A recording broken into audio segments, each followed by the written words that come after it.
تو 1 سال ہماری زندگی کا کم ہوا تو گویا 1 سال ہم موت کے قریب ہوئے، اللہ سے ملاقات کے قریب ہوئے۔ اگر یقیناً ہم عاشق حقیقی ہیں تو ہمیں اس پس منظر میں کسی سے ملنے کے لیے جا رہے ہوں تو فاصلہ جتنا میل کم ہوتے چلے جائیں گے اتنا زیادہ خوشی ہوتی چلی جائے گی۔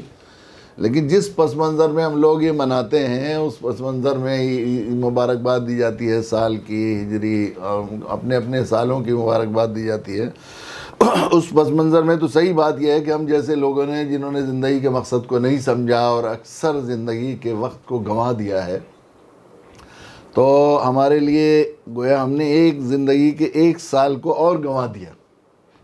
اس طرح ہمیں توبہ کرنی چاہیے، افسوس کرنی چاہیے۔ زندہ قوم یقیناً یہ سال، لیکن یہ سال کا یہ وقت جب نیا سال شروع ہو رہا ہے اور خاص طور سے ہجری سال شروع ہو رہا ہے ہمارے لیے، تو بحیثیت ایک امت مسلمہ اور ایک دیندار، ہم سب کو یہ نیا سال ایک طرح سے محاسبے کی دعوت دیتا ہے ہمیں، اس لیے کہ ہمیں بتایا گیا ہے، ہمارے نبی جناب رسول اللہ صلی اللہ علیہ وسلم نے یہ بات ارشاد فرمائی ہے کہ آدمی کو قدم ہلانے کی اجازت نہیں دی جائے گی میدان محشر میں، سب کو جانا ہے۔ مالک یوم الدین، مالک یوم الدین کی رٹ لگوائی جاتی ہے، ہر رکعت 5 وقت کی نماز فرض ہے اور ہر نماز کی ہر رکعت میں رٹ لگوائی جاتی ہے، مالک یوم الدین، مالک یوم الدین، بدلے کا دن ہے، بدلے کا دن ہے، یعنی حساب کتاب کے دن سے گزرنا ہے۔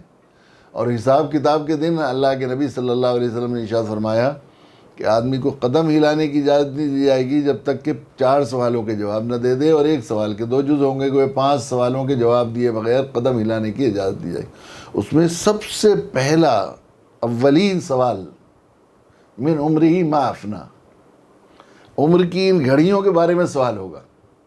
یقیناً یہ گھڑیاں جو ہم نے زندگی گزاری، 1 سال کتنی گھڑیاں بیٹھتی ہیں، 1 سال کے 12 مہینے، ہر مہینے کا جو ہے وہ 30 دن یا 29 دن، اور ہر 30 دن کے 24 گھنٹے، اور ہر گھنٹے کے 60 منٹ، اور 60 منٹ کے ہر جو ہے سیکنڈ، اور سیکنڈوں کی بھی گھڑیاں، سیکنڈ کو بھی پوری طرح گھڑیاں نہیں کہتے، بس سیکنڈ کے حصوں کو گھڑیاں کہتے ہیں۔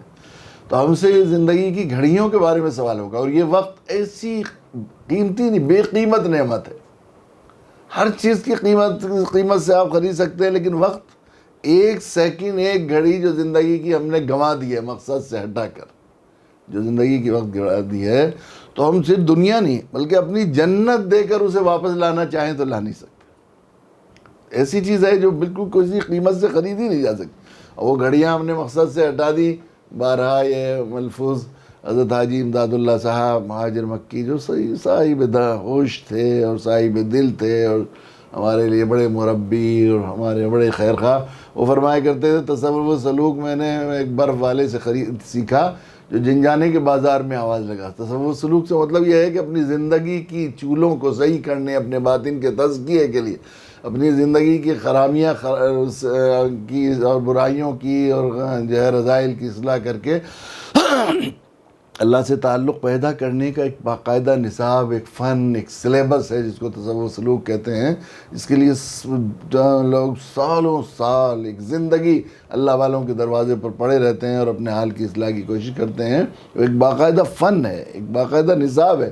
اور تو حضرت فرماتے تھے کہ تصوف سلوک میں نے ایک برف والے سے سیکھا جو جنجانے کے بازار میں آواز لگا رہا تھا کہ میرے بھائیوں میرے حال پر رحم کرو، میرے پاس ایک ایسی چیز ہے جو ہر پل پگھل رہی ہے، اگر برف کو بیچا نہیں گیا تو وہ ضائع چلی جائے گی، ایسے ہی زندگی کی قیمت نہیں بنائی گئی تو ضائع چلی۔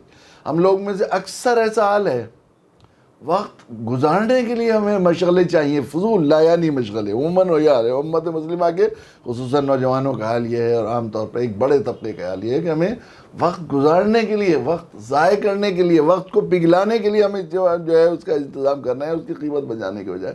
تو ہم لوگوں کے لیے ظاہر ہے صحیح بات یہ ہے کہ مبارکباد کیا ہے، مگر یہ ضرور ہے کہ ہمیں زندہ قومیں ہمیشہ ہمیں چاہیے، ہمیں مطالبہ کرتا ہے نیا سال کہ ہم لوگ پچھلے سال کا محاسبہ کریں اور جو ہم سے غلطیاں ہوئی ہیں اس سے توبہ کریں۔ ہمارے لیے ایک راستہ ہے، ایمان، اللہ کے نبی صلی اللہ علیہ وسلم نے ارشاد فرمایا، واہ واہ ایمان والے کی کیا شان ہے، ہر حال میں نفع میں رہتا ہے، مشکل آئے، مصیبت آئے، پریشانی آئے تو صبر کرتا ہے، اللہ کی معیت اور قرب کے درجات حاصل کرتا ہے، اور نعمتیں ہیں تو شکر کرتا ہے، شکر کرتا ہے تو بھی اللہ کے یہاں درجے بلند ہوتے ہیں۔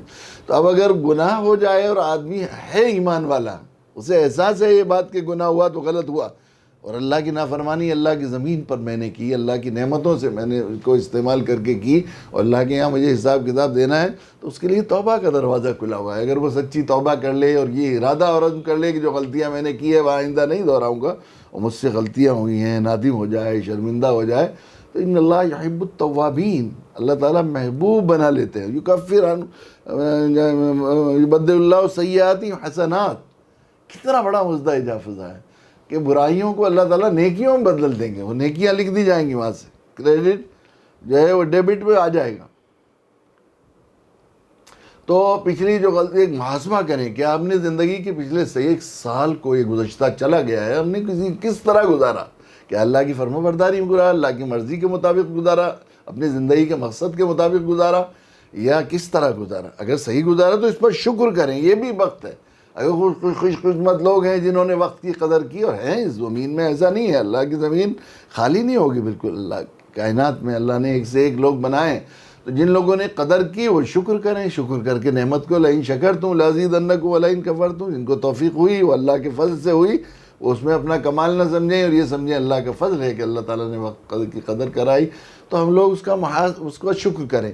اور جن لوگوں کے ہم جیسے لوگ ہیں جنہوں نے ضائع کیا وقت، ضائع سونے میں، کھانے میں، اور بس لایانی چیزوں میں، بلکہ اکثر گناہوں میں، اللہ کی نافرمانی میں، مقصد سے زندگی ہٹ کر جن لوگوں نے وقت گزارا ہے، ان کے لیے توبہ کا دروازہ کھلا ہوا ہے۔ اور آئندہ پھر ایک پلان بنائیں کہ ہم اپنی واقعی زندگی جو اللہ کے پتہ نہیں کتنے دن ہیں، کتنے لوگ ایسے تھے جو ہمارے پچھلے سال محرم کی پہلی تاریخ میں تھے، اور یہ کرونا کے زمانے میں تو کیسی کیسی قیمتی شخصیات ہم نے کھو دی ہیں، تو ہمارا بھی کچھ کیا پتہ ہے کہ اگلے سال ہم ہوں گے۔ لیکن یہ خدا کرے اگر ہمیں سال ملے تو ہم ایک ایک دن، ایک ایک لمحے کی قدر کا ایک پلان بنائیں، ایک نظام الاوقات بنائیں، اور اپنے لیے ارادہ کریں، عزم کریں کہ ہم نے نافرمانی میں جو وقت گزارا ہے تو ہم فرما برداری میں گزاریں۔ ہماری یہ ہجری تاریخ، افسوس یہ ہے کہ ہم کیسے مسلمان ہیں، ہم اسلام کی ساری چیزوں کے سلسلے میں بس وہ جو ایک رسمی ہے، جو چیزیں رواج میں ہمارے یہاں اس کو مانتے ہیں، جو رواج میں نہیں۔ حالانکہ تاریخ ایک زندہ قوم کے لیے اپنی تاریخ کی بڑی اہمیت ہوتی ہے، اور ہمارے یہاں یہ ہجری تاریخ اور یہ قمری مہینہ، آپ یہ دیکھیے شمسی تاریخ، عیسوی تاریخ بھی ہماری ہے، وہ بھی ہماری ہے۔ حضرت عیسیٰ علیہ السلام ہمارے نبی ہیں، ہمارا ایمان ہے۔ جو شخص حضرت عیسیٰ علیہ السلام کی نبوت پر ایمان نہ لائے، ایمان عقیدت اور اعتقاد اور جو ہے آستھا سے کئی زیادہ بڑی چیز ہے، ایمان لانا ضروری ہے۔ حضرت عیسیٰ علیہ السلام پر ہر مسلمان کا ایمان ہے کہ وہ اللہ کے سچے رسول تھے، اور جو ان کی نبوت پر ایمان اور رسالت پر ایمان نہ لائے وہ شخص مسلمان نہیں ہے، مومن نہیں ہے، وہ ہمارے نبی تھے۔ لیکن جو ہے اسلام نے ہر چیز میں ایک پیغام رکھا ہے۔ حضرت عیسیٰ علیہ السلام کی پیدائش سے اس کو منسوب کیا گیا ہے عیسوی سن کو، اور اس میں تاریخ جو ہے وہ نظام اور تقویم جو ہے وہ شمسی ہوتی ہے، لیکن یہ قمری تاریخ طے کی گئی۔ اللہ کے نبی صلی اللہ علیہ وسلم نے قمری جو ہے تاریخ سے ماہ و سال کا نصاب بنایا، اور یہ قمری بڑی حکمتیں ہیں اس میں، بڑی، اس لیے کہ اسلام نے ساری چیز کو وقت سے جوڑا، وقت کی آخری درجے میں قدردانی سکھائی اسلام نے۔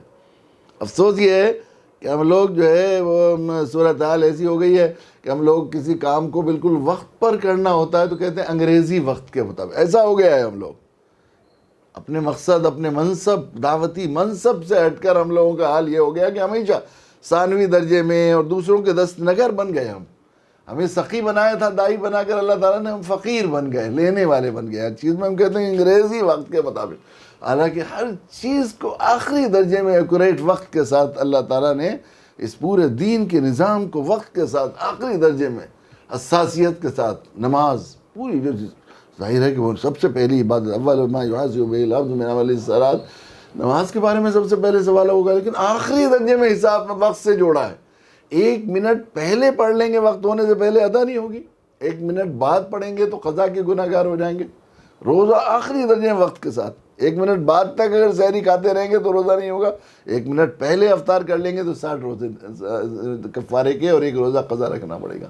زکوٰۃ بھی وقت کے ساتھ سال ہو جائے گا تو پورا، صدقہ فطر بھی وقت کے ساتھ، قربانی بھی وقت کے ساتھ، حج کے تمام اوامر وقت کے ساتھ، عدت وقت کے ساتھ، نکاح و طلاق کے سارے مسائل وقت کے ساتھ، ساری چیزوں کو وقت کے ساتھ اتنا جوڑا ہے۔ اور ہم کسی کام کو ایکوریٹ وقت پر کرتے ہیں، بالکل صحیح وقت پر کرنا ہوتا ہے تو ہم کہتے ہیں انگریزی وقت کے مطابق۔ ایسی وقت کی ناقدری ہے، اس لیے ہمیں اپنی تاریخ کی بھی قدر نہیں، ہمیں تاریخ کی بھی معلومات ہی نہیں ہے۔ صورتحال یہ ہے کہ ہم لوگ اپنی تہذیب و تمدن سے ایسا حال ہو گیا، بڑے بڑے دیندار اور دینی جو ہے قیادت رکھنے والی شخصیات کے سلسلے میں ہوتا ہے، ان سے پوچھتے ہیں بھئی آج کیا تاریخ ہے، تو وہ شمسی تاریخ ہی بتاتے ہیں، جس کا رواج ہے جو عام طور پر ہے۔ اپنی تاریخ بھی معلوم نہیں، مہینے معلوم، اچھے خاصے دیندار گھرانوں میں آج کل نئے بچے اور نئی نسلیں ہیں کہ ان سے مہینوں کے نام معلوم کرو، قمری ہجری مہینوں کے، وہ بتانے کو تیار نہیں، حالانکہ اس میں کتنی خیر رکھی ہے خود قمری تاریخ میں۔ ساری سی عبادتوں کو وقت کے ساتھ کیا گیا ہے، اگر رمضان ہے، روزہ ہے، حج ہے، دوسری چیزیں ہیں، اگر وہ شمسی تاریخ کے مطابق ہوتی تو کہیں کسی موسم میں گرمی ہوتی ہے، ایک علاقے میں ایک وقت گرمی ہوتی ہے اور دن بہت بڑا ہوتا ہے، دوسری طرف سردی ہوتی ہے اور دن بہت چھوٹا ہوتا ہے، تو وہ ہمیشہ چھوٹا روزہ رکھتے رہتے، وہ ہمیشہ بڑا روزہ رکھتے رہتے بیچارے، اس طرح ہوتا رہتا۔ کچھ لوگ سردی میں وہ کرتے ہیں، کچھ لوگ گرمی انہیں ذرا راس آتی ہے تو حج ہمیشہ اگر سردی میں آتا تو قیامت تک سردی میں آتا رہتا ہے، گرمی میں آتا تو گرمی میں آتا رہتا، جو بھی ایک بار بنتا ہوتا رہتا۔ اب یہ اللہ تعالیٰ نے ایسا اعتدال کا نظام، اسلام مذہب اعتدال ہے، اس قمری تاریخ میں اس اعتدال اور توازن کی بڑی رعایت رکھی گئی ہے، اس لیے اسے قمری مہینے سے اور حساب سے، چاند کے حساب سے جوڑا گیا ہے۔ اور اس میں بڑی حکمت، اس کو منسوخ تاریخ جو ہے، روزانہ آدمی تاریخ سے اس کی پوری تہذیب، اس کا تمدن، اس کی زندگی کے مقاصد، اس کے اہداف جڑے ہوئے ہوتے ہیں۔ لوگ قومیں اپنی تاریخ اسی سے نسبت کرتی ہیں۔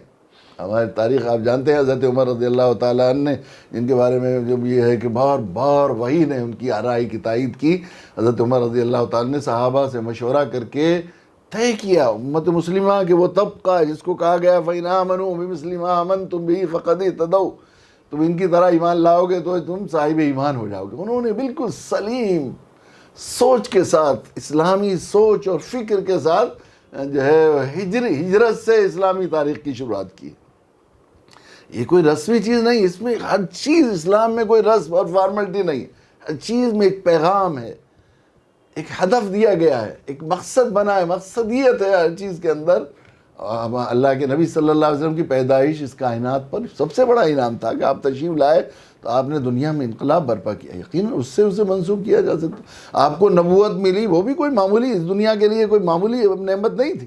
اب ذرا سوچیں، اللہ کے رسول صلی اللہ علیہ وسلم جیسا رسول اللہ تعالیٰ نے نبی بنا کر ہمیں عطا فرمایا، ایسی بڑی نعمت عظمیٰ ہے اور اس کائنات کے لیے، وَمَا أَرْسَلْنَاكَ إِلَّا رَحْمَةً لِلْعَالَمِينَ، آپ کو رحمت عالم بنا کر دنیا میں بھیجا گیا ہے، تو آپ کی رسالت بھی کوئی معمولی چیز نہیں تھی۔ لیکن رسالت کو چھوڑو کسی اور چیز، دوسری کسی جو ہے اس سے جو ہے جنگ بدر کی فتح سے منسوب کیا جا سکتا تھا، فتح مکہ سے منسوب کیا جا سکتا تھا، وہ تو اسلام کے لیے اپنے فتح سے لوگ جو ہے اپنی تاریخوں کو کرتے ہیں۔ لیکن جو ہے حضرت عمر رضی اللہ تعالیٰ نے صحابہ کرام رضی اللہ تعالیٰ عنہم سے مشورے کے بعد ہجرت سے اس کو منسوخ کیا۔ اس روزانہ سن ہجری کی تاریخ لکھتے ہیں ہم، ہجری تاریخ، ہر روز کی تاریخ یہ ایک چیخ کا پیغام دیتی ہے امت مسلمہ کو۔ ہجرت کیا ہے؟ کیا ہے ہجرت؟ اللہ کے نبی صلی اللہ علیہ وسلم 13 سال مسلسل ایک کے پاس جاتے رہے اور نبوت اور رسالت کا حق ادا کرتے رہے، درد مندی کے ساتھ، فکر مندی کے ساتھ، اس درد اور سوچ کے ساتھ کہ قرآن نے گواہی دی ہے لعلک باخع نفسک الا یکونوا مؤمنین، نبی اپنی جان کو ہلاک کر دیں گے اس غم میں کہ لوگ ایمان لے آئیں۔ یا اللہ نبی، آپ اس غم میں ہلاک کر دیں گے لوگ کہ جو ہے وہ اس میں یہ لوگ ایمان لے آئیں۔ اس وقت 128 آیتوں میں قرآن نے اللہ کے نبی صلی اللہ علیہ وسلم کے اس درد اور سوز کو ذکر کیا۔ کسی کے پاس 70 مرتبہ تشریف لے گئے، کسی کے پاس 84 مرتبہ بھی روایت ہے، 93 بار کی روایت ہے کہ اللہ کے نبی صلی اللہ علیہ وسلم تشریف لے جاتے رہے، لوگوں کو دعوت دیتے رہے، وہ مخالفت کرتے رہے، ستاتے رہے، کیا کچھ نہیں کیا انہوں نے، اور آخر میں کس طرح اسلام کی یریدون لیطفئوا نور اللہ بافواہہم واللہ متم نورہ ولو کرہ الکافرون، یہ چاہتے ہیں کہ اسلام کی شمع کو اپنی پھونکوں سے گل کر دیں۔ روز پلان بناتے تھے، مشورے ہوتے تھے، پروگرام بنتے تھے دارالندوہ میں، کیسے کمیٹیاں بنائی جاتی تھی کہ باہر کے لوگوں کو کیسے روکا جائے، مقامی لوگوں کو کیسے روکا جائے، قبیلے کے لوگوں میں کیسے ان سے نفرت پیدا کی جائے۔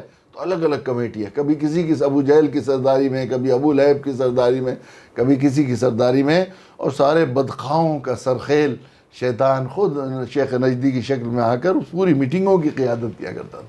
اب یہ چونکہ عربوں میں ایک قبائلی آبادی تھی، کئی مرتبہ پروگرام بنائے کہ ان کو صفحہ ہستی سے مٹا دیا جائے، اللہ کے نبی صلی اللہ علیہ وسلم کو دنیا سے قتل کا اور شہید کرنے کا پروگرام بنائے، لیکن یہ خیال تھا کہ اب فی الحال تو سب کہہ رہے ہیں، لیکن اگر کسی ایک قبیلے والے نے اللہ کے نبی صلی اللہ علیہ وسلم کو شہید کر دیا تو پھر وہ جو ہے قبیلے کا جوش اور خونی جوش اس میں آ جائے گا، اور کہیں ایسا نہ ہو کہ خانہ جنگی ہو جائے۔ تو پھر ایک بڑی میٹنگ ہوئی، اور آخر میں شیخ نجدی کی یا گویا اس شیطان کی صدارت میں، اور یہ طے ہوا کہ ہر قبیلے سے ایک شخص کو لیا جائے اور سب مل کر جناب رسول اللہ صلی اللہ علیہ وسلم کو نعوذ باللہ شہید کر دیں۔ اللہ نے اپنے نبی کو خبر دی اور اس بات کی اجازت دی کہ آپ اب یہاں سے اپنی جان جا کر یہاں سے چلے جائیے، ہجرت۔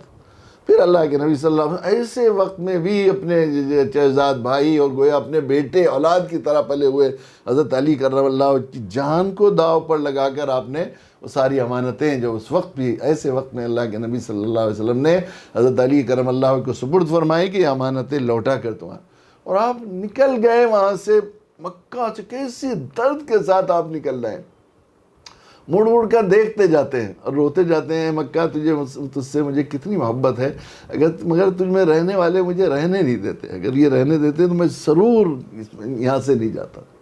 مدینہ منورہ اس وقت لوگ نکلنے، مدینہ منورہ یثرب تھا، مدینہ منورہ یہ مدینہ طیبہ نہیں تھا جس کو طیبہ اور طیبہ کہتے ہیں، مدینہ طیبہ کہتے ہیں، وہ یثرب تھا، وہ بیماریوں کا ایک شہر تھا، لوگوں میں مشہور تھا کہ یہاں ڈائن چڑیل اور طرح طرح کی آفتیں، مصیبتیں اور بیماریاں، وبائے بیماریاں روز آتی، کبھی چیچک آتی، کبھی پلیگ آتا، لوگ مدینہ منورہ کے حدود سے بچ کر نکلا کرتے تھے، اہل عرب، ایسا حال تھا۔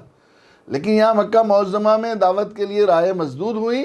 اللہ کے نبی صلی اللہ علیہ وسلم نے حج کے ایام میں مینا میں جو لوگ حاجی آئے مدینہ منورہ سے، ایک کے بعد بیعت عقبہ اولیٰ، بیعت عقبہ ثانیہ ہوئی، اور مدینہ منورہ کے لوگ آئے اور اللہ کے نبی صلی اللہ علیہ وسلم کی باتیں سنیں، انہوں نے ایمان قبول کیا، انہوں نے وعدہ کیا کہ مکہ میں آپ کے لیے راہیں مسدود ہو رہی ہیں تو ہم آپ کا استقبال کرتے ہیں، مدینے میں آپ کی دعوت کے لیے ہم لوگ سب جی جان سے ساتھ دیں گے۔ پھر آپ اس مکہ کو چھوڑ کر، حرم کو چھوڑ کر، اپنے وطن کو چھوڑ کر، مادر وطن کو، اپنے گھر کو چھوڑ کر، اپنے سارے جو ہے پوری یادگاہ پیدا ہونے سے لے کر پوری محبتیں اور عقیدتیں ساری وابستہ ہیں۔ حج کے مناسک کے مقامات، مناسک کے وہاں سارے موجود ہیں، عرفات ہے، مینا ہے، مزدلفہ ہے، رمی کے جو ہے سب جگہ وہاں موجود ہیں، سب کو چھوڑ کر ساری عقیدتیں اور محبتیں قربان کر کے اللہ کے نبی صلی اللہ علیہ وسلم اللہ کے بندوں کو دین کی دعوت دینے کے لیے، اللہ کے نبی دعوت کی فضا کو عام کرنے کے لیے اور دور ایک ایک انسان تک اللہ کے کا پیغام اور اللہ کا دین پہنچانے کے لیے اللہ کے نبی صلی اللہ علیہ وسلم مکہ معظمہ چھوڑ کر مدینہ منورہ چلے گئے۔ اس کا نام ہے ہجرت، اس سے یہ سن منسوب ہے، اس ہجرت سے ہم سن منسوب ہے، یہ ہمارا ہجری سن کہلاتا ہے۔ وہ ہر تاریخ ہمیں آواز لگاتی ہے، کتنی بہت اچھا حسن اتفاق ہے یہ، یقین اللہ کی طرف سے میں سمجھتا ہوں یہ بڑی قبولیت کی ایک طرح سے علامت سمجھتا ہوں میں اس دعوتی کیمپ کو، اور جو لوگ اس وقت شریک ہیں اس میں، کہ آج اتفاق سے، حسن اتفاق سے، کل 18 تاریخ میں تقریباً میں تیار ہو گیا تھا کہ یہ پروگرام کو کیا جائے، لیکن وہ جو ہے اچانک مجھے کوئی عذر پیش آ گیا، تو میں نے مفتی مہتاب صاحب سے بھی کہا اور دوسرے رفقا سے کہ بہتر یہ ہے کہ آپ اگلے روز اسے جو ہے وہ کر لیں۔ تو یہ اللہ کی طرف سے میں سمجھتا ہوں یہ بہت بڑا کرم اور احسان ہے، ہمیں اس پر اللہ کی شکر ادا کرنا چاہیے کہ آج ہم سال نئے ہجری سال کے شروع میں اپنا دعوتی جو ہے اس ایک طرح سے سفر کے دوسرے اس ہدف کا اور اس اسٹیپ کا جو ہے ہم آغاز کر رہے ہیں یقیناً۔ تو یہ ہجرت سے شروع ہوتا ہے، مسلمانوں کی ہر دن تاریخ لکھے گا، انسان تاریخ لکھے گا تو تاریخ ہجری آواز دیتی ہے کہ مسلمانوں، ایمان والوں، نبی کے دیوانوں، نبی سے محبت کرنے والوں، رحمت العالمین نبی کے پروانوں، تمہاری تاریخ دعوت کے لیے سب کچھ حتیٰ کہ اپنا وطن محبوب قربان کر دینے سے شروع ہوتی ہے۔ یہ پیغام ہے، اس پر سب کچھ چلا جائے، سب اللہ حرم حرم مقدس میں 1,00,000 گنا کا ثواب تھا. مدینہ منورہ میں مسجد نبوی بھی نہیں تھی. وہاں تو 5,000 اور 50,000 کے ثواب کی تو بات ہوگی. جو مسجد نبوی نہیں تھی وہاں تو کچھ بھی نہیں تھا. بیماری آیا کرتی تھی. اللہ کے نبی صلی اللہ علیہ وسلم نے وہاں جگہ ہے وہ جو ہمیں گائیڈس اچھی طرح جانتے ہیں, وہاں کے آثار سے زیادہ واقف ہیں, وہ جگہ بتاتے ہیں. یہاں اللہ کے نبی صلی اللہ علیہ وسلم نے بہت الہ و زاری کے ساتھ دعا کی تھی کہ اللہ میں آپ کے دین کی دعوت کے لیے اور آپ کے بندوں تک آپ کے دین کو پہنچانے کے لیے اپنا سب کچھ چھوڑ کر آیا ہوں. تو مکہ معظمہ میں جو نعمتیں مجھے عطا فرمائی تھی, اللہ مدینہ میں مجھے دگنی عطا فرما دی. اللہ نے دعا قبول کی. اللہ کے نبی صلی اللہ علیہ وسلم نے لوگوں کو جمع فرمایا مسجد نبوی میں, اور پھر فرمایا کہ لوگوں خوش ہو جاؤ, جو نعمتیں تمہیں مکہ میں دی گئی تھی مدینہ میں اللہ تعالیٰ نے دگنی کر دی. حضرت امام مالک کا ایک قول یہ ہے کہ مکہ میں 1,00,000 گنا کا ثواب ہے تو مدینہ میں 2,00,000 گنا کا ثواب ہے, چونکہ سب سے بڑی نعمت اجر و ثواب تھی. تو یہاں سے شروع ہوتا ہے. تو ہمیں ابھی یہ جو ہے یہ نئے سال, یقین ہمیں اگر واقعی ہم لوگ ایمان ہیں اور اس پیغام کو سمجھتے ہیں یہ ہے, تو ہمیں ظاہر ہے کہ ہمیں سن ہجری کی ہر تاریخ سے روزانہ تاریخ لکھتے ہوئے اس پیغام کو یاد کرنا چاہیے, اور پھر اپنی زندگی کے خطوط کو اس کی روشنی میں, اپنی تاریخ کی روشنی میں, تاریخ سازی سن ہجری سے, ہجرت سے سن کو منسوب کر کے تاریخ ساز مسلمانوں نے کارنامہ انجام دیا اور دنیا میں فتوحات حاصل کی.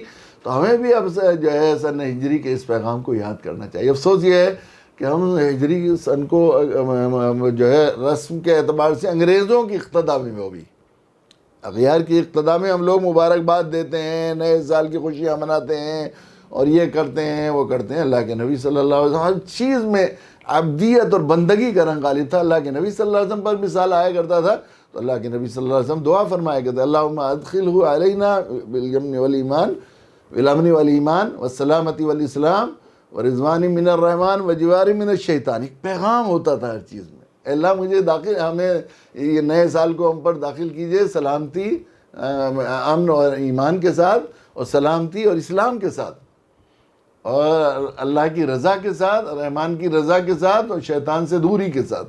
اللہ ہمیں داخل کیجئے. اللہ کے نبی صلی اللہ علیہ وسلم یہ دعا کیا کرتے تھے.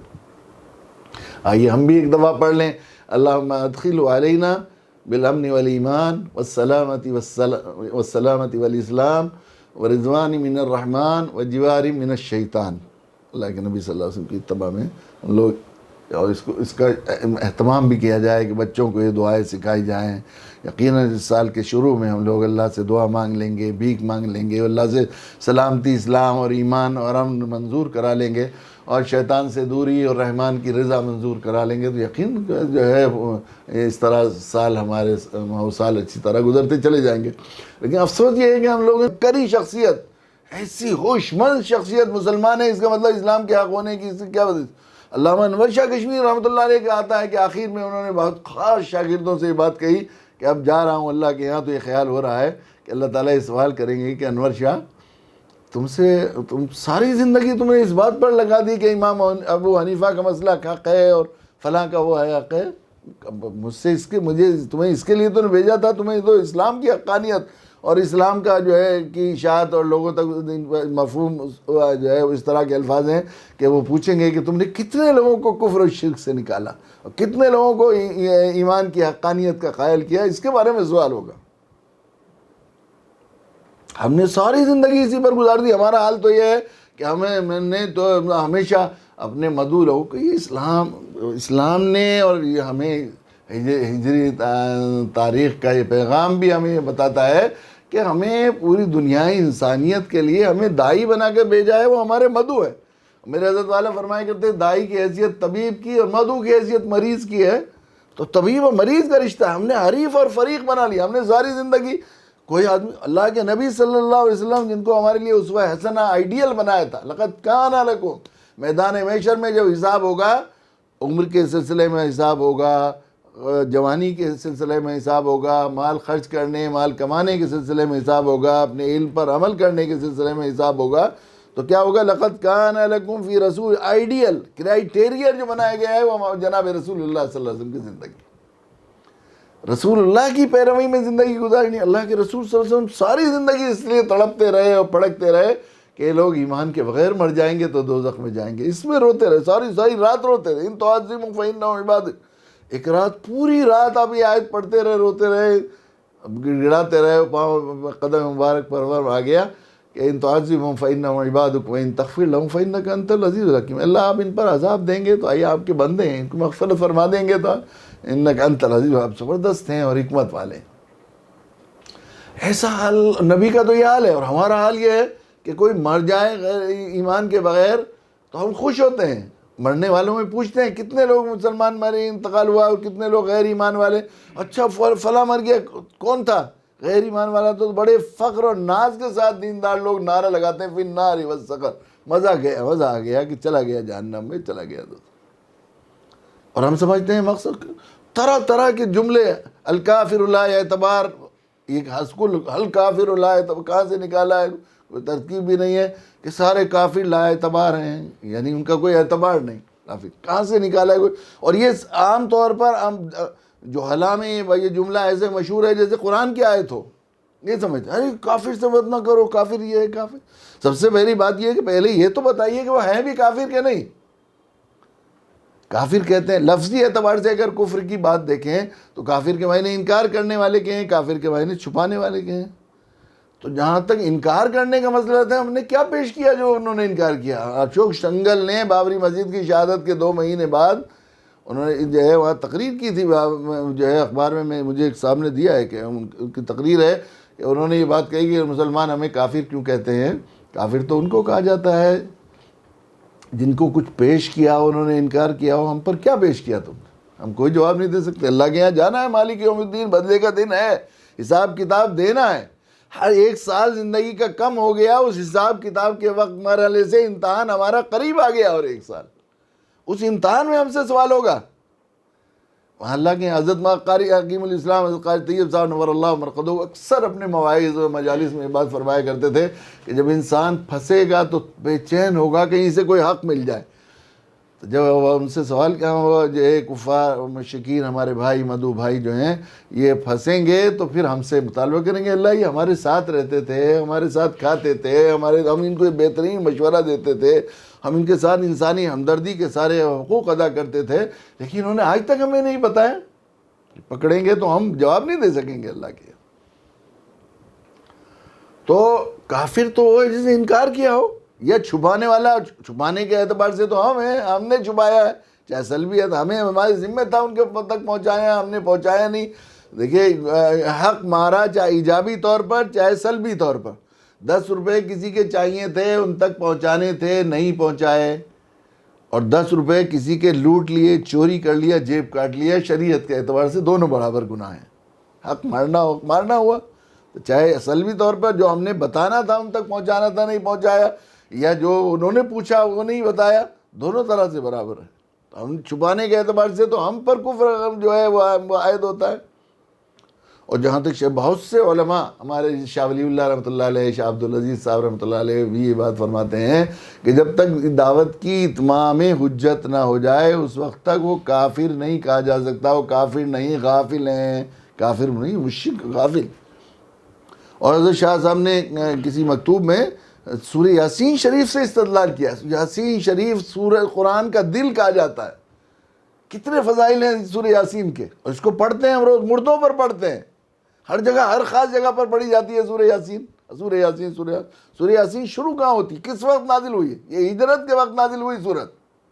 اس سن ہجری سے, ہماری ہجری تاریخ سے اس کو خاص جو ہے مناسبت ہے, اس کے مضامین کو, خصوصاً ابتدائی آیات کو, چونکہ ہجرت کے وقت آیت یاسین شریف نازل ہوئی. یاسین اللہ فرما رہے ہیں نبی آپ کی قسم, بل قرآن الحکیم, کیسی کائنات کی سب سے 2 محترم چیزوں کی, اللہ کی کائنات جتنی بنائی گئی ہیں ان میں سب سے مقدس, سب سے بابرکت, سب سے 2 محترم چیزوں کی قسمیں کھا رہے ہیں اللہ.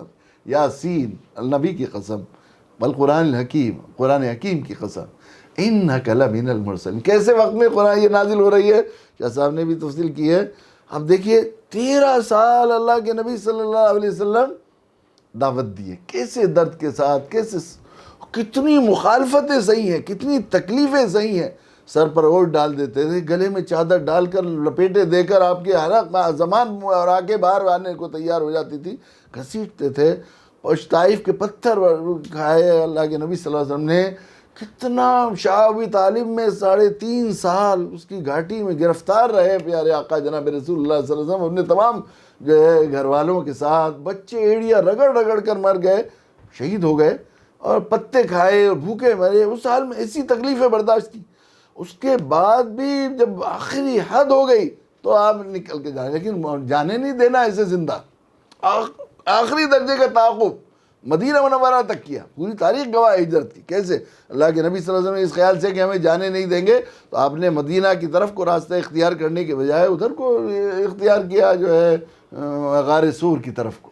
وہ بالکل مدینہ سے بالکل برعکس وہ ہے، تاکہ لوگ ادھر تلاش کریں، اور ہم لوگ جا کر غار سور میں 3 روز قیام کیا اللہ کے نبی.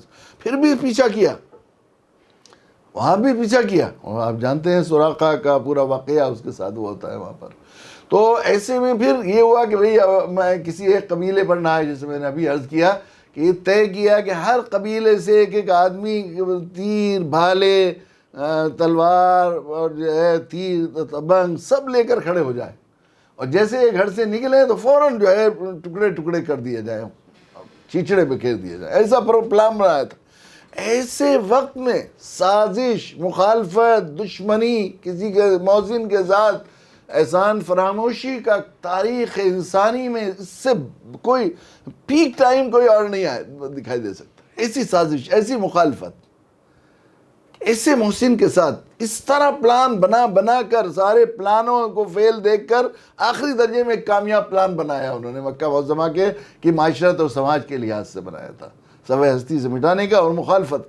ایسے وقت میں سورہ یاسین نازل ہو رہی. تو اللہ فرمائے انک لمن المرسلین. اے نبی یہ تو بیچارے کر رہے ہیں جو کچھ کر رہے ہیں، مگر آپ سوچ لیجئے آپ ان کے ساتھ حریف اور فریق نہیں ہے، مخالف نہیں ہے. دشمنوں کا آپس میں ایک دوسرے کے ساتھ رقیب اور ایک دوسرے کے ساتھ حریف ہونے کا رشتہ نہیں ہے. انک لمن المرسلین، بلا شبہ تحقیق کہ آپ کی ذات مرسلین میں سے. علماء نے، مفسرین نے لکھا ہے کہ آپ رسولوں کا مجموعہ ہیں. اتنے سارے رسولوں کو درد اور سوز دیا گیا تھا اور ہمدردی دی گئی تھی، انسانیت خیر خواہی کے لیے تڑپ دی گئی تھی، اور سارے انسانوں کو انسانیت کی خیر خواہی کا جتنا کام دیا گیا تھا اس سے کہیں زیادہ آپ اکیلے کو دیا گیا ہے. کائنات کے قیامت تک کے تمام انسانوں کا خیر خواہ اور رحمت العالمین آپ کو بنا کے گئے. آپ حریف اور فریق نہیں، آپ طبیب ہیں یا مریض ہیں.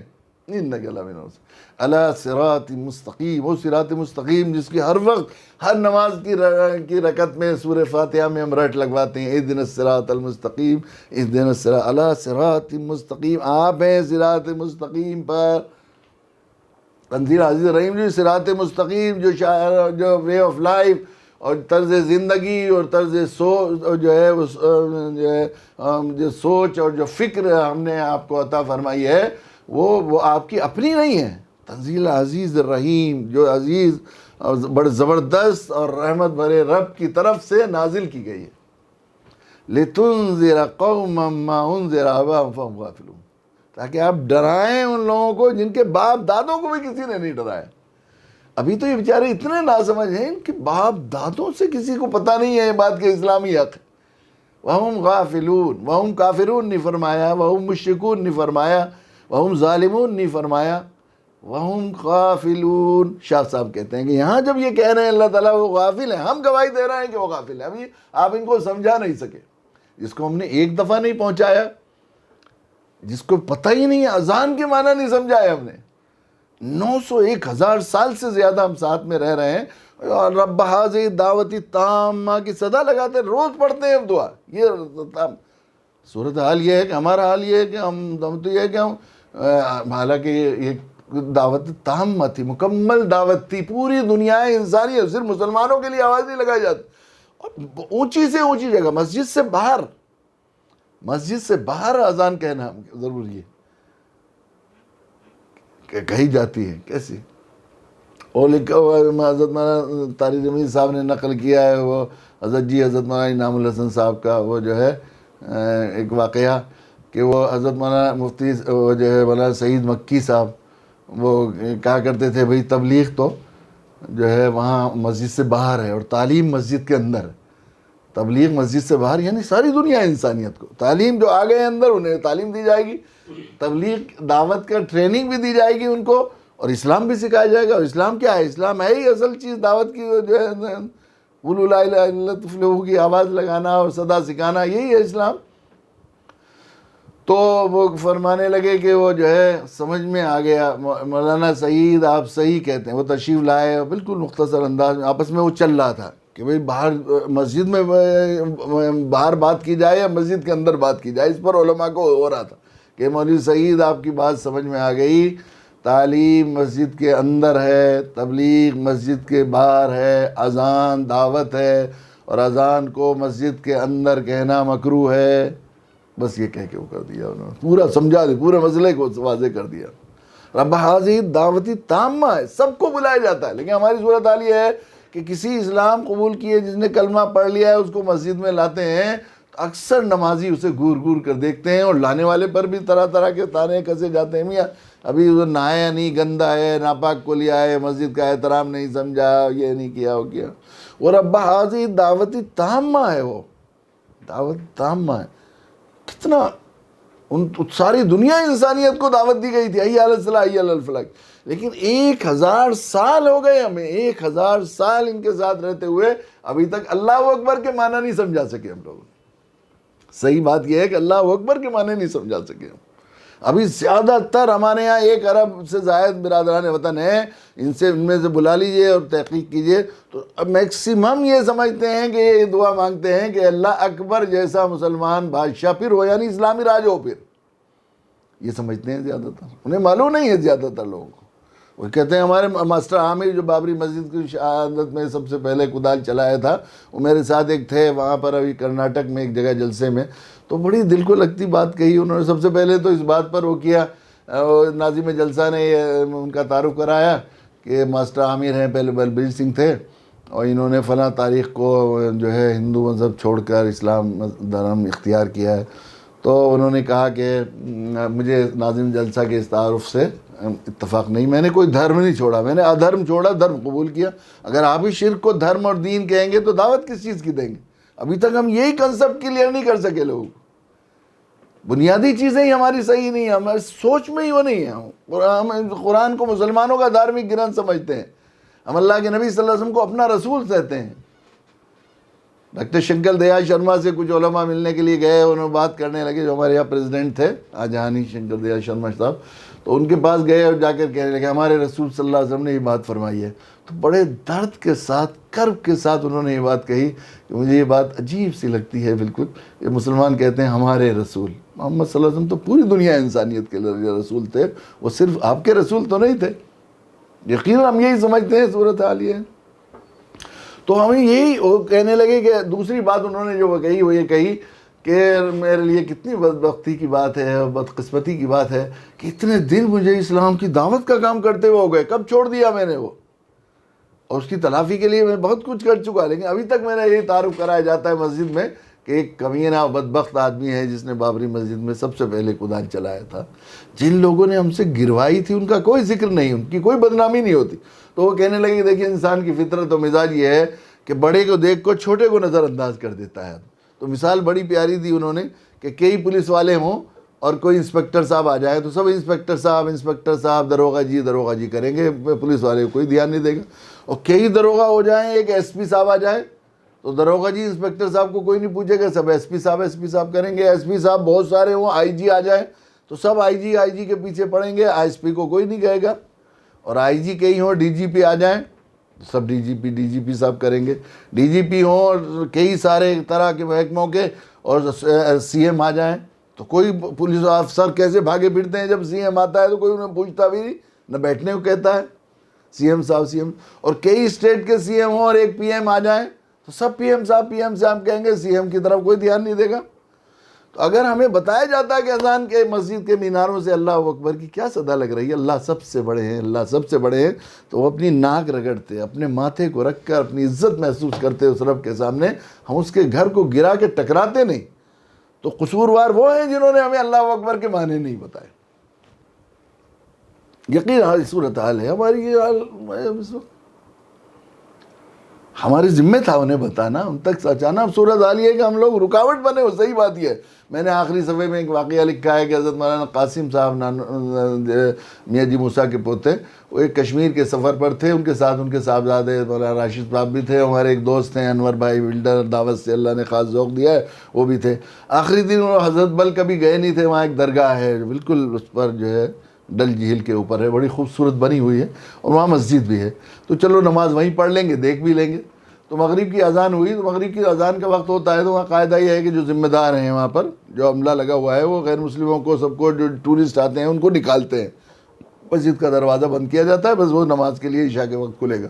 تو وہ لوگ نکلنے لگے، تو ایک وفد آیا ہوا تھا گوا سے، 21-22 لوگ خاندانی تھے کہ لوگ تھے، ویشنو دیوی اور امر ناتھ یاترا کر کے آئے تھے۔ امر ناتھ اور ویشنو دیوی جو مالدار لوگ ہیں وہ تو ہیلی کاپٹر وغیرہ سے چلے جاتے ہیں، جو خچر پر پیدل جاتے ہیں تو لوگ ویٹ لوز کرنے کے لیے وہاں جاتے ہیں، 2-4 کلو 5-7 کلو اتنا مجاہدے کا سفر ہے، آئے جاتے ہیں۔ تو آخر میں وہ کشمیر کی ویلی میں گھومنے کے لیے بھی چلے جاتے ہیں، موسم ایسا ہوتا ہے، تو وہاں آ گئے، وہاں پہنچے تو جیسے ہی اذان ہونے لگی تو عورت مرد تھے، انہوں نے سب نے سر ڈھک لیے اپنی ساڑیوں سے اور اپنے دوپٹوں سے، پلو سے ڈھک لیے۔ تو مردوں نے بھی ان کے دیکھا دیکھی رومال کو بھئی یہاں ہیں، ڈر کی وجہ سے، احترام کی وجہ سے، جیسے بھی انہوں نے بھی اپنے رومال ڈھک لیے۔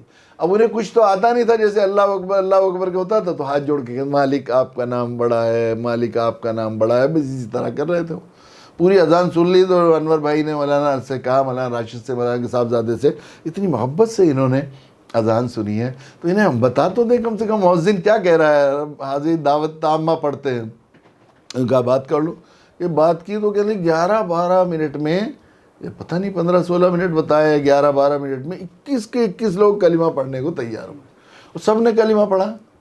تو ہمیں خیال ہوا کہ ہم تو مسافر ہیں، جماعت ہو رہی، چلو انہیں وضو کرا دیتے ہیں، تو وضو کرا دیں گے تو ہم لوگ ان کے ساتھ نماز پڑھ لیں گے پہلے۔ تو چلو بھئی، اب مالک کی آواز لگ رہی تھی تو چلو نماز بھی پڑھنی ہے کہ ہاں ٹھیک ہے۔ تو جب وہ وضو خانے کی طرف جانے لگے تو وہاں کا عملہ اور کشمیری مسلمان تھے، انہوں نے ہرگز انہیں وہاں جانے نہیں دیا، تو ناپاک ہیں، گندہ کر دیں گے، یہ ہو جائے گا۔ ہم نے کہا بھی کہ انہوں نے کلمہ پڑھ لیا کہ ہمیں پتہ ہے 70 چوہے، ایک بھائی کہنے لگے 70 چوہے کھا کے بلی حج کو چلی، یہ بات نہیں۔ تو اس میں ایک نوجوان کسی ایک دوسرے نوجوان کے ساتھ، چہرے پر تو لکھا رہنا تھا، بہت سے کلیشے ہوتے ہیں مسلمان بھی، تو وہ اس کے ساتھ جا کر وہ جیسے ہاتھ منہ دھل سکے وضو کر کے آ گیا، کہنے لگے جی میں تو کرایا۔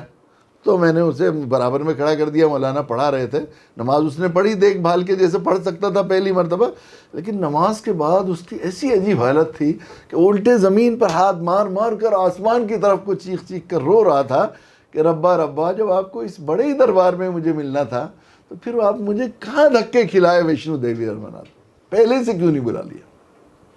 کتنے پیاسی ہے انسانیت، سب کے دل میں اصل میں ایمان ہے۔ الستو بربکم کا سبق، بیج ایمان کا ہر ایک دل میں بویا ہوا ہے، اللہ نے خود اللہ نے بویا ہوا ہے۔ الستو، ہم سب کا یقین ہے قرآن پر، قرآن نے ذکر کیا ہے، سب کو سکھایا سے پڑھایا ہوا ہے اللہ تعالیٰ نے، ظاہر روح کو جمع کر، الستو بربکم، کیا میں تمہارا پروردگار نہیں ہوں؟